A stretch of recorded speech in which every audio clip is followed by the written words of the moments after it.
it's usually not really a transition, but it's just to spark something new with that title.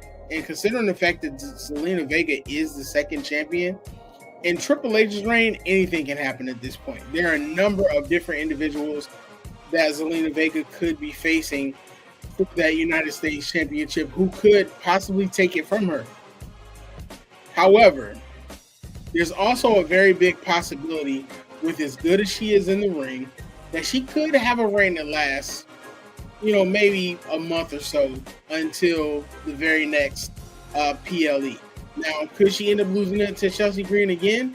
It's very much possible. It's very much possible that we could see a number of different individuals inserted into that women's U.S. Championship story currently. So it just kind of depends. With Triple H, you never know, because a lot of people was not sure Zelina Vega was going to win. She is very deserving of Puerto Rican descent and awesome wrestler. She's been part of the LWO. She used to manage Andrade when he was champion. She's also the wife of the now returning Aleister Black. So it'll be interesting to see. I would love to see her have a great reign. She's also NXT alumni. Me being a Full Sail, anytime NXT alumni comes up with the win, I'm always for it. What I find very interesting that's not being talked about is that both of the U.S. championships actually changed hands. So it just could be a sign that we're entering into a new era. Also, when you consider that the WWE draft is actually coming up very soon. Okay, very good. And since we talked so much about the backlash that is going to come and the backlash is going to take place after that, I think it's a good spot for us to take a pause for the cause. And when we come back, we are going to delve into what I am calling Boxing Mania. You got WrestleMania, but this is Boxing Mania. 3 days, 3 cards, and so many possibilities. It's the main card. Keep it locked. It's not just about the love of the game. It's about dedication and commitment through the process and the patience to endure. There's joy in reaching your goals and peace in knowing you've done all you're supposed to do. Ozell brand. It's not just a brand. It's a lifestyle. Awesome. Welcome back. Shout out to Ozell brand, man. Make sure you're going out getting the cleats for the babies. Make sure you go out and get your Bruce Royce and those royal blues so you can walk down the street saying crazy stuff like the call. Because I still don't know what that means, but it's great. So make sure you cop those Ozell brands. Make sure you find them royal blues, man, in stores. You know what I mean? I feel like you want to say something about them royal blues. You get over there? No, I'm good. I just understand how haters hate. That's all. I'm just contemplating how haters hate. That's all. Yeah, I feel it every day. And it's almost like it's always bad blood or big implications, much like what's going to be happening when Ryan Garcia and Rolly Romero meets in the Fatal Fury bout that's going to be taken in the bright lights of Times Square. That's going to be set to have big implications. If Ryan Garcia, one of boxing's most polarizing stars, is stepping back into the ring for the first time since his controversial clash with Devin Haney last year, a fight that literally saw Ryan put the beats on Haney 3 times on the canvas, only for his victory to be overturned after failing a performance-enhancing test. Now he's looking to remind the world that he is still a force to be reckoned with. But he's going against a man who's willing to meet him at his arrogance, Rolando Rolly Romero. And he stated he's planning on putting Rolly in retirement. Now, Garcia's father, Henry, also stated that he sees no way that this fight goes the distance, stating he's going to go out in the first quarter. Once King Ryan hits him solid, he'll be knocked out. Now, it's a bold statement, but Ryan himself is not shying away from the moment. He stated, "I'm coming back with a bang, and I'm not here to play any games come Friday night." He stated that he knows the implication for this because a rematch with Devin Haney is actually scheduled for later this year if he handles business first. Now, Rolly, he's already stated he's not about to play victim to someone else's redemption arc. He said, when have I ever not gone for a knockout?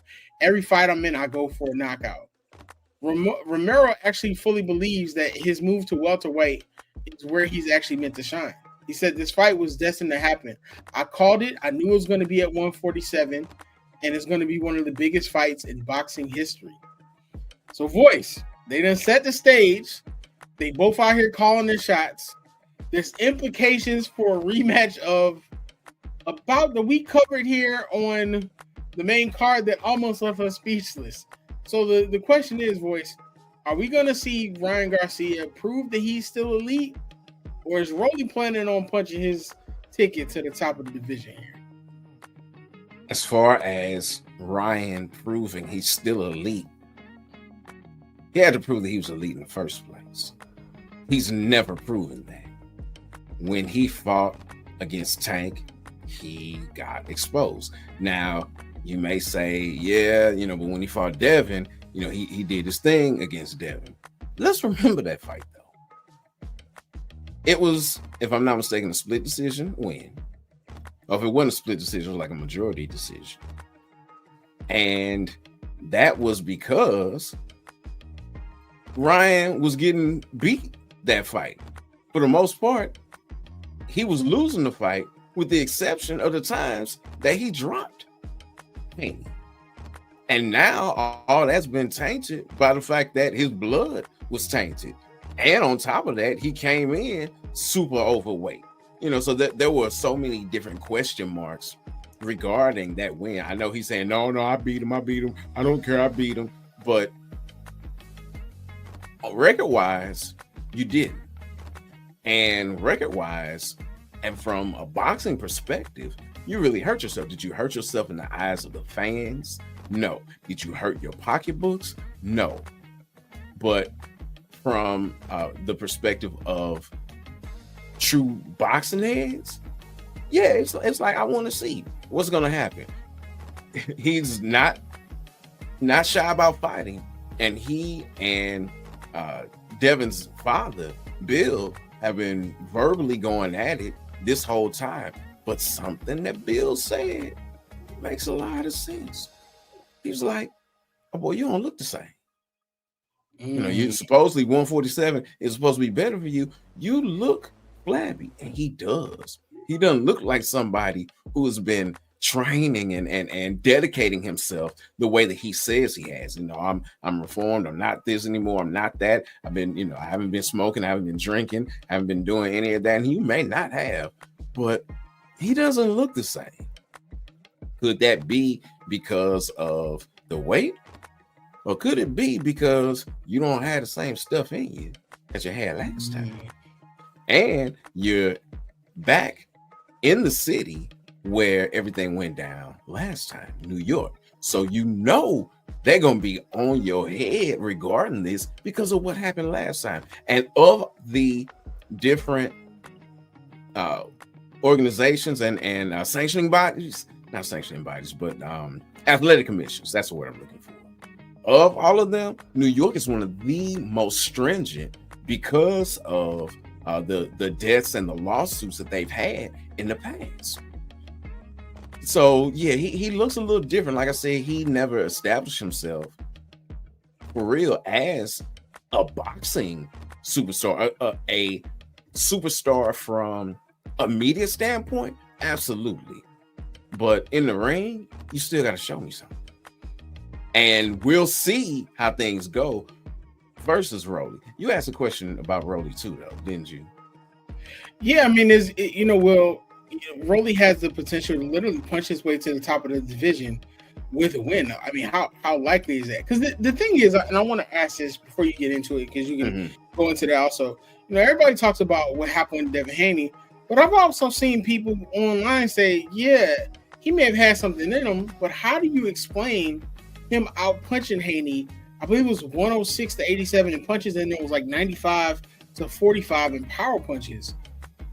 many people feel like, yeah, you know, he may have had that extra power, but the speed was there too, apparently.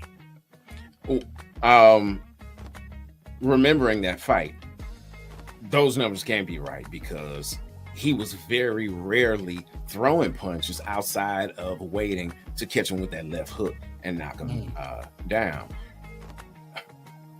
Yeah, he's got to prove himself. This is really the proving ground for him. And because of that, low key, there's a lot of pressure on him regarding this fight. Because for both he and Devin, a win sets up the rematch.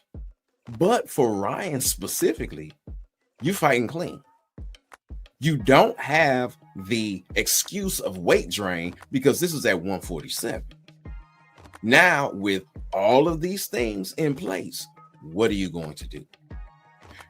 And the thing that really is interesting about this, another tie-in with this bout, is part of the reason that Ryan wanted to fight with Haney so bad is because of the experience that they had in the amateurs. He was like, I know I can get him because of this. I didn't think he could. And maybe that's why he had all the extra stuff, because maybe deep down inside, he didn't think he could either. And why he came in overweight and all those things. Mm-hmm. Again, those things are in the past and they've been removed. Something that's also in the past, though, is a familiarity that he has with Rolly Romero. When he went to fight Devin. Now, I take that back. When he went to fight Devin, at first, it was supposed to be him and Rolly. And Rolly had a championship at that time. And I was like, that's the fight to make, because you could probably beat Rolly. And now you going in champion versus champion. Like, that's huge. Yeah. But he didn't take that fight. He took the Devin fight instead. Why would you do that when, of all the champions, Rolly was the one who was probably easiest to take out? And that's seen by the fact that Isaac Cruz knocked out Rolly Romero. And ever since his fight with Tank Davis, he's been up and down. Beat Oscar Duarte, had the that's not Rolly. He beat somebody, but then he lost to Isaac Cruz. He beat Barroso. He beat Barroso, lost to Cruz. Beat Manuel James, unanimous decision. And now he's getting ready to fight Ryan. If anybody, that's who you should have tried to pick off. But he didn't, because, again, there's some familiarity there. They sparred before. And when they sparred, just like with Haney and Tank, Rolly got the better of him. Now, granted, it was 8 years ago, but that still is there. Ryan's trying to play it off. I was just sparring. Rolly's playing it off too. Oh, it's just sparring. But when you got somebody, and you know you got somebody, that sticks. And we both have practiced martial arts in the past. When you done whoop somebody, you're like, okay, whatever. That's in your head. And likewise, when you done been whooped, it's in your head. Yeah. So there's a world where Rolly Romero can win. Being up at 147 for the first time is something that is that's a big question mark, because it's not like, to me, he was hurting himself to get to 140. He was only there for a couple fights. So we'll see how that works out. But again, Ryan ain't looking the best at 147 either, when he had to kill himself to get down to 140, or he would not kill himself to get down to 140 last time. It's going to be interesting, and it's one of many fights on there that holds many implications. It's another one there. It's the welterweight division is looking like a buffet right now as far as the number of people that are in there. because we're welcoming two more men who are planning on redefining their careers. Devin Haney is considered a technician in the ring. Now, he also is returning for the first time since that unforgettable battle. And we all remember it. Like we just stated, 3 knockdowns, a disputed decision, and the controversy that followed. But Haney is stepping back in a new weight class. He's promising that he's actually evolved. He said, I had to go back to the drawing board and focus on the mistakes I was making. Like I said, I had to become a better version of myself, and I'm looking forward to going in there and showing on Friday. The problem is, voices that standing across from him, Jose Ramirez is a former 2-time champion who's also making a jump. He said, I owe it to myself to show up and move up into a bigger weight class. I think that's going to do wonders for me. And Ramirez said that he knows what's on the line. A win means shaking up the division. A loss could push him further out of the title picture. But this isn't just a fight, voice about making weights. It's literally about making statements. Ramirez camp remembers what Haney went through against Garcia. The beating he said the beating that he took is one you can't just forget, even though it was a race from box rec. And Ryan Garcia himself, he's got Ramirez's back. Garcia stated to the boxing world, he needs to do that something special to let them all know he's still where he belongs. So, voice, it feels like there's a little animosity here also, especially when you consider that Ryan Garcia said, hey, I got Jose's back fully. Now, Haney's trying to prove that he's still elite that he's going to be elite at 147, and Ramirez is still trying to prove that he's got it. So, with Ryan Garcia waiting in the wings possibly for the winner, only one of these men is actually going to be able to walk away the rightful champion. So, voice, I got to ask you, is Devin Haney stepping into this division with fresh fire, or is Ramirez showing that he's going to be still a force at the highest level and shock many people who have him as the underdog? Well, so that's the interesting part about this bout. It's not a welterweight bout per se. It is on paper, but it's at a catch weight of 144 pounds, which I find extremely interesting. Extremely interesting. Devin has said, well, I'm trying to work my way up into 147. Okay, I get that. But you, sir, killed yourself. I mean, I thought you looked like Skeletor when you were fighting at 135. I didn't think you were gonna look like Skeletor again at 140. It was only your second fight at 140. But here you are looking like that. You're getting a little bit older, getting your man weight, getting your man strength, but you're fighting at 144, not 147. When if you do fight Ryan, that one's supposed to be at 147. Maybe that was for Ramirez, who's also coming up in weight and said, hey, I can come up, but 147 is a bridge too far for me. If that's the case, then that's beneficial for Ramirez and team. One thing about Haney being out that time, it has helped him. He's recently had a child.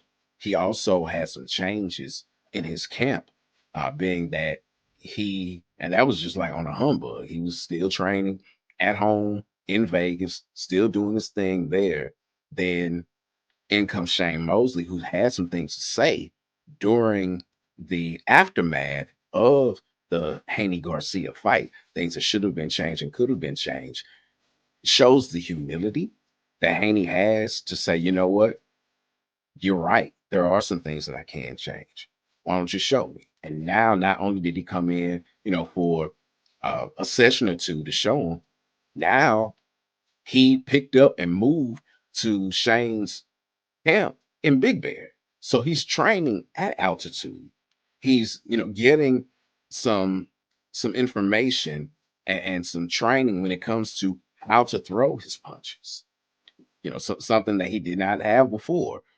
How much can you do in one camp? I don't know. But again, he's been out for a year. How much has he been working with Shane during that time? How many changes really have been made for Jose? This put up a shut up. He's been fighting for quite some time, and he's had some victories, but outside of fighting some people who were on the back end of things, and winning, he hasn't looked the best lately. Josh Taylor beat him. Barbosa, who is also on this card, beat him. And for him, it was a weight issue. He said, I was dehydrated. I was not myself.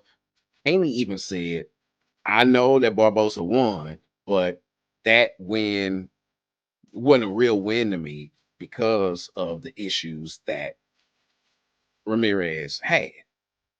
Ramirez has been in this thing a long time, 31 bouts. He's also 32 years of age. And with all those bouts, all that age fighting for all this time, things catch up with you. They catch up with you. So for him, it's put up or shut up. Haney, it is an excellent test for him because what is Ramirez known for? Left hook. What did Haney have problems with versus Devin Haney? Left hook. But also Ramirez, with being advanced in age, with his star fading, is the perfect fight to prove yourself, to get your legs under you, but still be tested. Mm-hmm. So yeah, it's the perfect fight for him. For Ramirez, this is put up or shut up. Mm-hmm. If he doesn't win, the likelihood of him having this kind of notable fight again, slim to none. He definitely set the table for it. You should do a voiceover for it. I do think it's ironic though that both of the men that they lost to are on the card with them. So that's ironic. You're literally seeing that last loss right there. That's going to be interesting. And there's actually even more to get into with that bout, but we got to make a quick switch, boys. Because for the first time in nearly 4 years, Naoya the Monster Inoue is on U.S. soil again. And he's not just here for the bright lights. He said he's here to remind everyone why he's boxing's most destructive force. Now, the two-weight undisputed champion steps into the ring at the T-Mobile Arena in Las Vegas, defending his junior featherweight crown against San Antonio's Ramon Cardenes.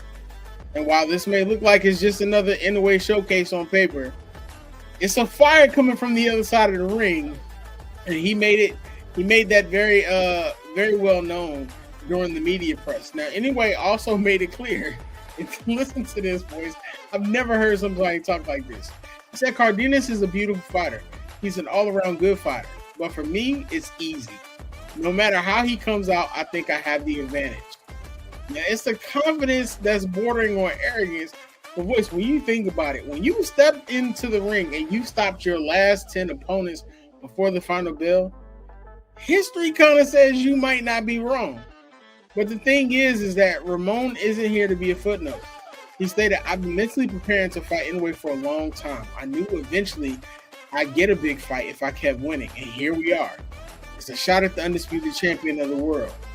Now, he's coming in himself riding a 14-fight win streak, and he's earned this moment. And as he put it, he said the ring doesn't change. You can put it in the middle of the ocean. You can put it in the middle of the desert. The ring is the ring, and it has 4 corners. Now, for Ramon, boys, this is more than just a title shot. It's the culmination of a road travel through Lyft rides, DoorDash runs, and a relentless belief that he get here. It's something that he actually went through while he was actually becoming a fighter. He said to fight for a world title is one thing, but to fight for the undisputed championship is the ultimate prize. So, boys, I gotta ask here, although I feel like we've been here before, unfortunately, with my boy Steph. We've been here with my boy Steph. The question is not whether Inoue is the favorite. It's whether Cardenes can make the night more than just another knockout for Monster. So, boys, I got to ask, does Ramon have the kind of fight in him that forces Inoue into deep waters? Or is it just another name that we're adding on to that KO list? Anytime a fighter steps into the ring, anything can happen, especially when you are prepared and when you're dedicated, which is what Cardenes is. He is definitely prepared. He's been eyeing Inoue forever, where for Inoue it's like, what? We fighting who? Oh, okay. Let's go ahead and do it. What's interesting to me about this discussion, though, is Inoue very, very rarely says things like he said. He very rarely makes it, a light affair. Whenever he's fighting anyone, it's serious business, and he's all about business. And he looks for the greatest challenges for himself. Now, granted, is Cardenes necessarily the greatest challenge? No, but one thing that he is Mexican. And when are they fighting? On May the 4th. Day right before Cinco de Mayo, which it'll probably be Cinco de Mayo in Japan, although I don't know how big of a deal it is for them over there, because it really only matters to the U.S. and to Puebla. But you have all those things, going on, where you have this Mexican American who has got more than a ducktail. This man got a ponytail that's over his shoulder. Like that's not a shadow on the shoulder. That's a tail that probably goes down to his pet.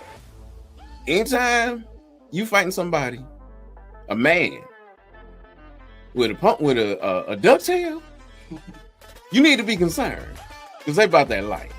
They about that life. And Cardenes is about that life. He is battle tested. He has really made a name for himself, a resurgence recently, fighting with Pro Box. He had like 2 to 3 of his last fights there. Outside of that, they've been in his native San Antonio, whether it be at the Alamo Dome, at the Smoke Sky Bar, or at the Boeing Center. But those fights for Pro Box have been the ones that have really kind of stood out, because Pro Box is a platform where you're not getting easy touches. And not only did he win, but he won in devastating fashion, retiring Israel Rodriguez, knocking out Jesus Ramirez, and then coming back to fight Brian Acosta earlier this year. That's another something. In a way, does his fighting. He does his best to fight, every couple months or so. And in a way, he fought in January of this year, but it wasn't the person he was supposed to fight. He was supposed to fight one person, and last minute it got canceled, and Kim stepped in and he took care of business with it. Where with Cardenes, he, has been fighting for quite some time. Again, he's battle tested, and I don't think it's going to be as easy a night as he's saying. Maybe he's doing this being Cardenes.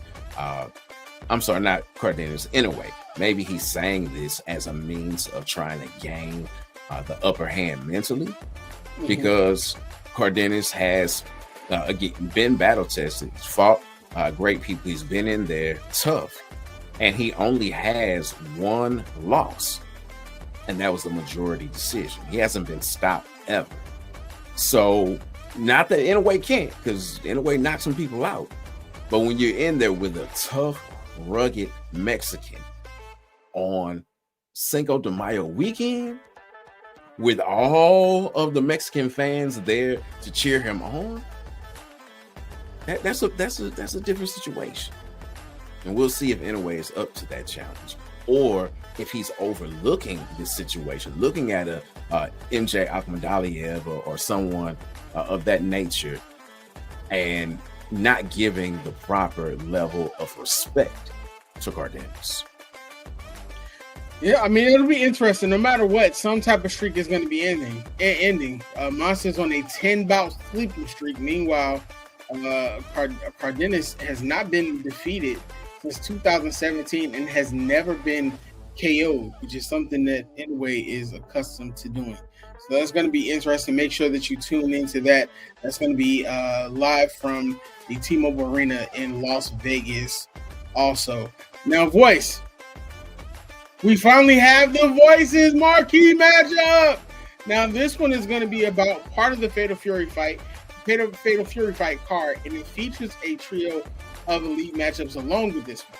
Now, this one is actually going to be featuring one of your favorite fighters, voice, Teofimo Lopez, and he's on a 5-fight win streak since his loss to George Kambosos, aiming for the third successful title defense since winning the title.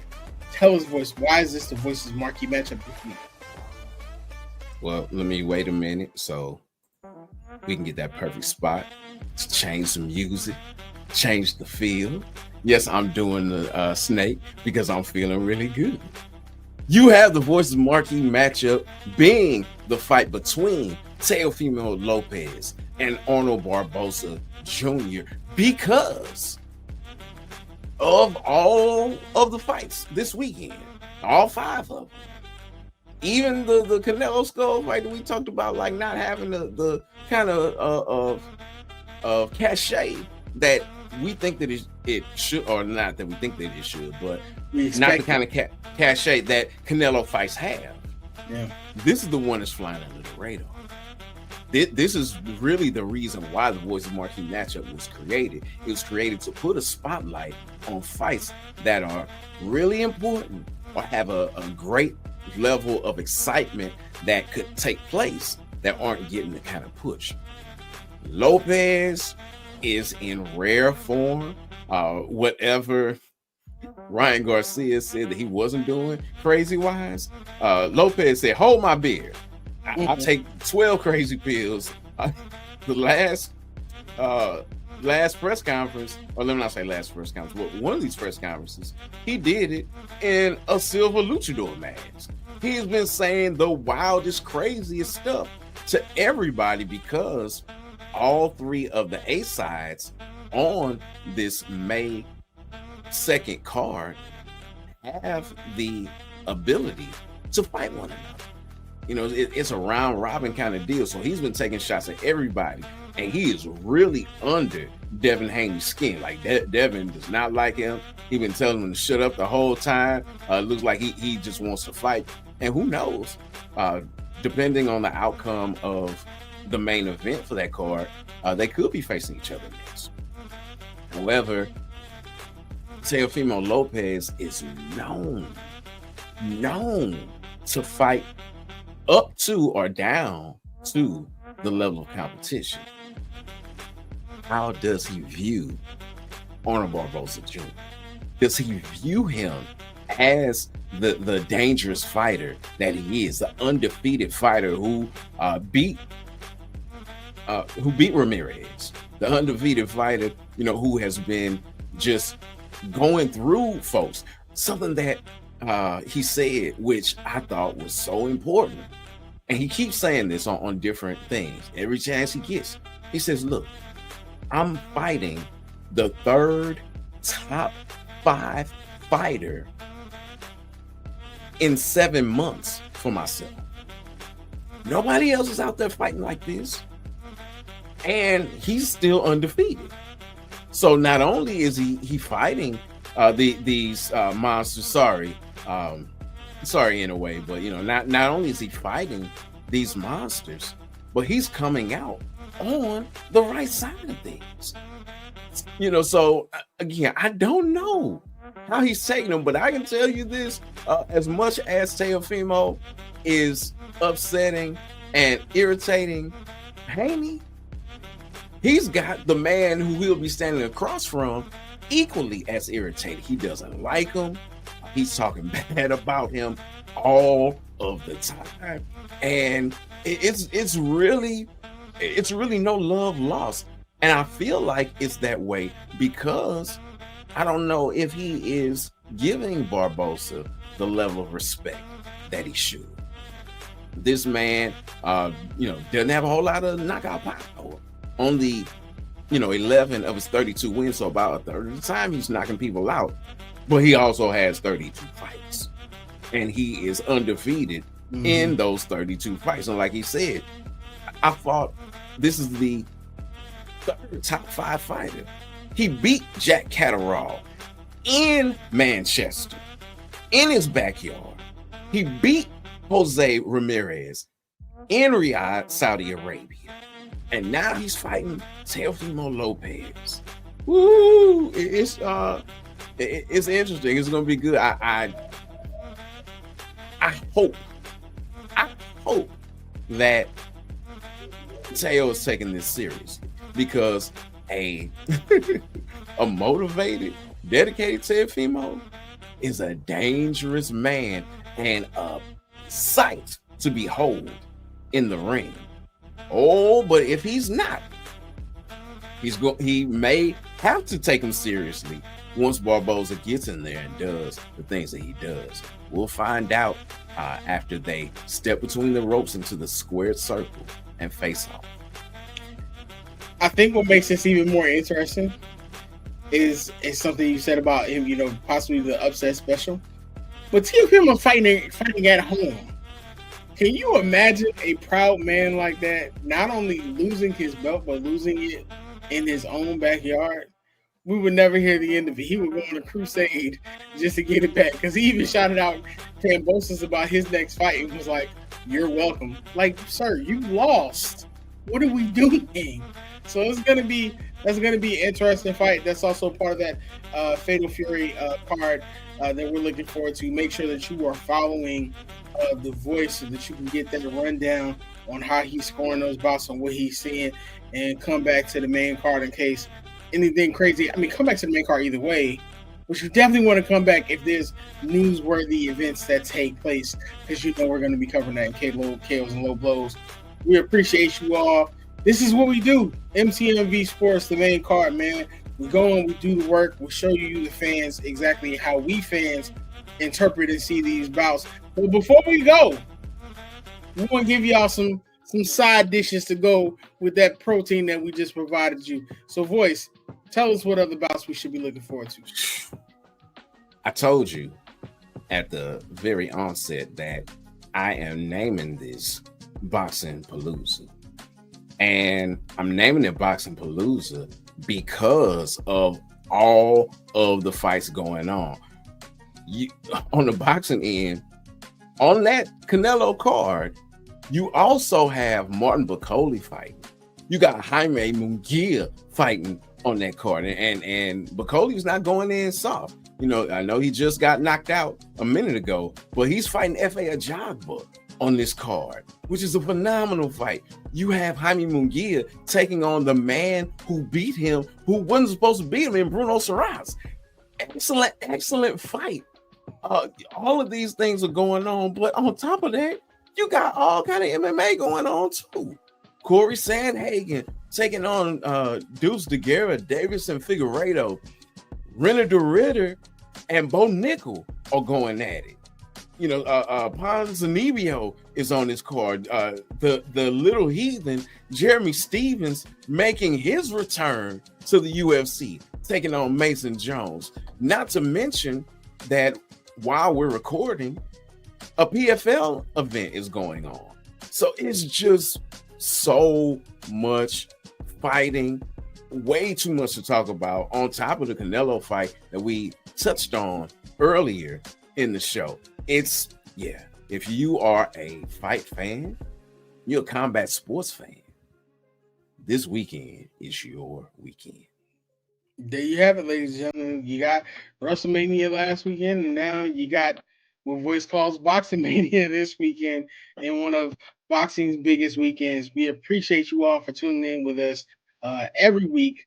Make sure that you like, share, and subscribe. We are on every podcast carrier that you may have, Apple, Spotify, whatever it is, we're there. So make sure you like, share, and subscribe with anyone who's a fan of combat sports. And also make sure you follow the team, man. MTMV Sports, the main card, the full 94, Sports Talk with C, Pretty Girls Love Sports, the V Report. We got not the same podcast. I feel like I'm missing something. What else am I missing? The Throne Room, Timeout. That's a segment. I was talking segments. I wasn't gonna leave that out. What's a segment? Well, not the Throne Room. Timeout is more of a segment, though. Okay, okay. So, because you see what Voice is doing, make sure you like, share, and subscribe, and you tune in with us. Thank you all for tuning in with us each and every week. We appreciate y'all. Thank you for your support. Voice, take us out. Until next time, fight the good fight. What's going on, family? It's your man Wildress, And it's your man, the myth, the legend, the voice. and you just finished watching the main card on the MTMV network. Yeah, for more great shows just like this, smash the subscribe button and keep fighting the good fight.